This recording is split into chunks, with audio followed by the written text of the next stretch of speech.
क्या आपका भी हमेशा पेट हेवी लगता है या फिर हर रोज़ सुबह आपका पेट अच्छे से क्लीन नहीं होता है? तो ये क्यों होता है, क्या आपको पता है? शायद ये आपके पुअर डाइजेशन के कारण हो सकता है। नमस्ते दोस्तों, मैं हूँ इशिका और स्वागत है आपका मेरे इस चैनल पे ब्रीथ बाय योगा, जहाँ हमने चैलेंज लिया है 30 डेज योगा चैलेंज।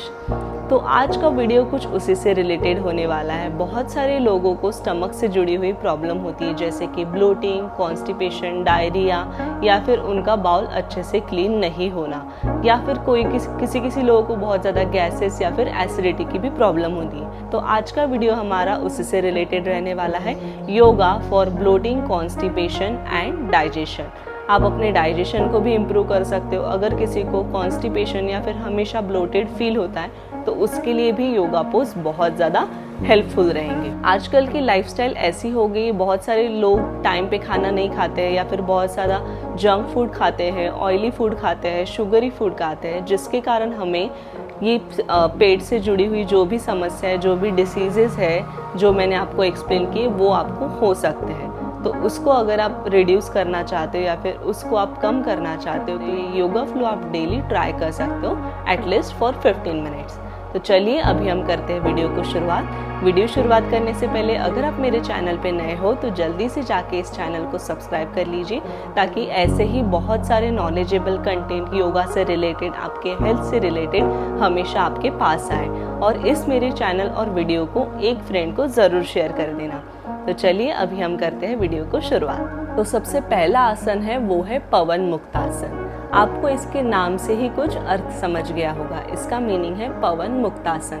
अगर हमारे पेट में या फिर इंटेस्टाइन में अगर कुछ गैसेस है जो हमें बहुत ज़्यादा प्रॉब्लम देती है, जिसके कारण हमें एसिडिटी वगैरह होती है, अगर आप उसको रिड्यूस करना चाहो तो ये आसन सबसे बेस्ट है। ये आसन आपको कैसे करना है मैं वो आपको एक्सप्लेन करती हूँ। सबसे पहले आपको मैट पे सो जाना है।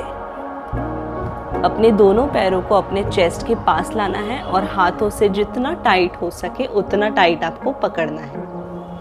ध्यान रखना है, जब ये आसन आप परफॉर्म करोगे तो आपके स्टमक पे प्रेशर आएगा और जिसके कारण आपको ब्रीदिंग लेने में थोड़ी सी प्रॉब्लम जा सकती है। मतलब ये आसन आप परफेक्ट कर रहे हो, लेकिन फिर भी आपको सांस को दबा के नहीं रखना है, धीमी सांस लेनी है और धीमी छोड़ते रहना है। तो इस आसन को हम करने वाले हैं 1 मिनट के लिए होल्ड, जो कि बहुत इंपॉर्टेंट आसन है। ज़्यादा से ज़्यादा टाइट पकड़ने की कोशिश करना है। 1 मिनट पकड़ने के बाद अगेन हमें 10 सेकेंड्स पकड़ना है। अपने चीन को उठा के अपने नीज के पास लाना है और फिर रिलैक्स। इसके बाद हम करने वाले हैं मलासन। मलासन ये बहुत ही एशियन टाइम से किया जा रहा आसन है, जो कि हमारे बाउल को इजीली या फिर एफर्टलेसली क्लीन करने में हेल्प करता है। अगर आपका स्टमक रोज़ क्लीन नहीं होता है तो सुबह उठ के आप इस पोजीशन में रोज़ 1 से 2 ग्लास पानी पीजिए, जिसके कारण आपको नेचुरली प्रेशर क्रिएट होने में हेल्प हो। तो मलासन में आपको बैठे रहना है, दोनों हाथों को ज़मीन पे रखना है और इस पोजीशन को भी हमें 1 मिनट के लिए होल्ड करना है।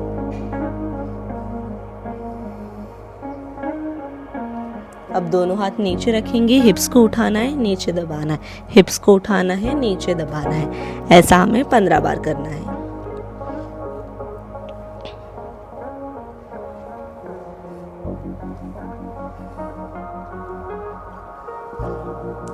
रिलैक्स। अब हम करने वाले हैं मत्स्येंद्रासन, जो रहने वाला है सिटिंग पोजीशन में। सबसे पहले आपको दोनों पैरों से स्ट्रेट बैठना है, बैक को स्ट्रेट रखना है, एक पैर उठाना है, अपोजिट साइड में लेके जाना है और अपने नीज को प्रेस करते हुए अपोजिट साइड में पीछे की तरफ होल्ड करना है। इससे भी हमारे इंटेस्टाइन और स्टमक पे बहुत अच्छे से एक मोड़ पड़ेगी, जिसके कारण अगर आपके स्टमक में एक्स्ट्रा गैसेस है तो वो रिलीज हो जाएंगे। 20 सेकेंड्स होल्ड करने के बाद आराम से छोड़ना है। अब दूसरा पैर उठाएंगे, नीज के साइड में रखेंगे और फिर पीछे मुड़ेंगे। अगेन यहाँ पे 20 सेकेंड होल्ड करना है। ज़्यादा से ज़्यादा अपनी नीज को अगर आप स्ट्रेच करोगे तो आपके स्टमक पे अच्छा प्रेशर आएगा। And relax. हमें करना है पश्चिमोत्तानासन, जिसे हम फॉरवर्ड बेंडिंग बोलते हैं, लेकिन वो हमें सिटिंग पोजीशन में करनी है। दोनों पैरों को स्ट्रेट रखना है और दोनों हाथ स्ट्रेट लेके जाना है और नीज को अपने धीरे धीरे स्ट्रेट रखना है। और फॉरवर्ड बेंड करते वक्त हमें अपने हेड को टच करने की कोशिश करनी है। अगर नहीं होता है तो भी चलेगा, बस आपको प्रॉपर फॉर्म के साथ ये परफॉर्म करना है। यहाँ पे होल्ड करना है आपको 30 सेकेंड्स।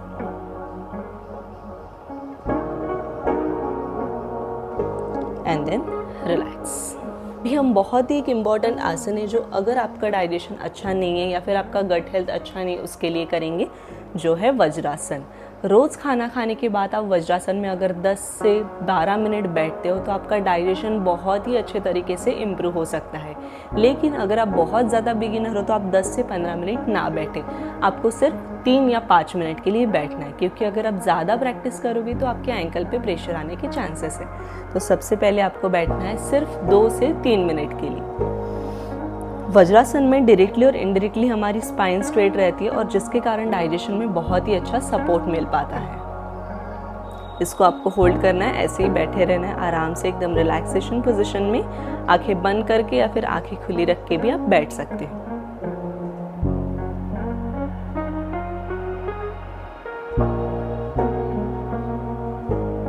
रिलैक्स। अब एक लास्ट आसन है जो हमारे स्टमक के लिए होने वाला है, हमारे प्रॉपर डाइजेशन के लिए होने वाला है, वो है लाइंग पोजीशन में ट्विस्टिंग, जिसे हम सुप्त मत्स्येंद्रासन भी बोलते हैं। सबसे पहले आपको मैट पे सो जाना है। मैट पे सोने के बाद पहले लेफ्ट लेग उठाएंगे और फिर राइट साइड में ट्विस्ट करेंगे। सबसे पहले तो हमें दोनों हाथों को खोलना है। अब लेफ्ट पैर उठा के राइट साइड में ट्विस्ट करना है और अपोजिट साइड में देखना है। इससे हमारे स्टमक पे अच्छे और मोड़ पड़ जाती है, जिसे हम गांठ बोलते हैं, जो कि इम्पोर्टेंट होता है। 15 सेकेंड होल्ड करने के बाद पैर उठाएंगे और अपनी नॉर्मल पोजीशन पे रखेंगे। अब राइट लेग उठाना है और अपोजिट साइड में ट्विस्ट करना है और दूसरी साइड में देखना है।